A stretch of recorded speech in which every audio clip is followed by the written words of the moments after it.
Hello and welcome to today's book chat. Today I'm talking about the novel The Witches of Moonshyne Manor by Bianca Marais, and my apologies if I'm saying her last name wrong. This was a book that totally delighted and surprised me.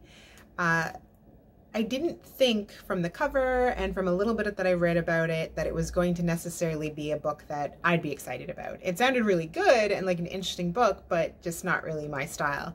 I rarely find myself very interested in any kind of fantasy or books about witches or magic, but I do know of the author from the Shit No One Tells You About Writing podcast, and she is incredible and has such great advice that I decided to give this book a try, and it was so much fun.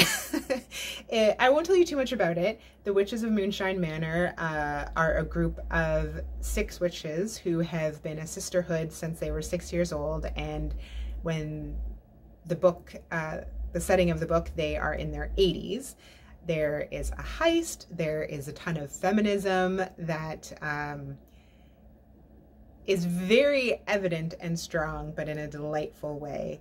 There is a young girl who brings the modern day into the story, and there's also this beautiful amount of friendship and long-held secrets, both of betrayals and love and just figuring out who you are in the world, that added a lot of tenderness and a lot of heart to the story.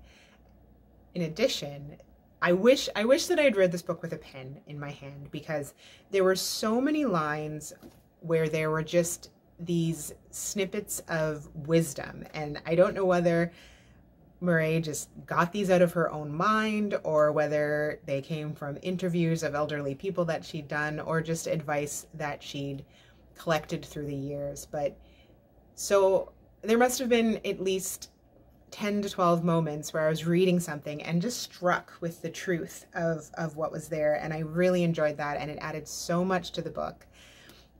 So even if you're not someone who generally reads about witches, I would encourage you, if anything in this sounds interesting, to give The Witches of Moonshyne Manor a try. I just so thoroughly enjoyed it, and yeah, there is some language, there's some strong descriptions of sex. I certainly wouldn't call it, you know, erotic by any means. So if that turns you off, just a little warning. Yeah, I love this book. It was such a delightful surprise to pick something up that, you know, I didn't think would be my jam, and to have it be so my jam. All right, so if you want to read a little bit more about it or get a sample, you can head over to my website, charlenecarr.com. And if you have read it, or you do, I would absolutely love to hear your thoughts. So write it in the comments below. Have a wonderful day.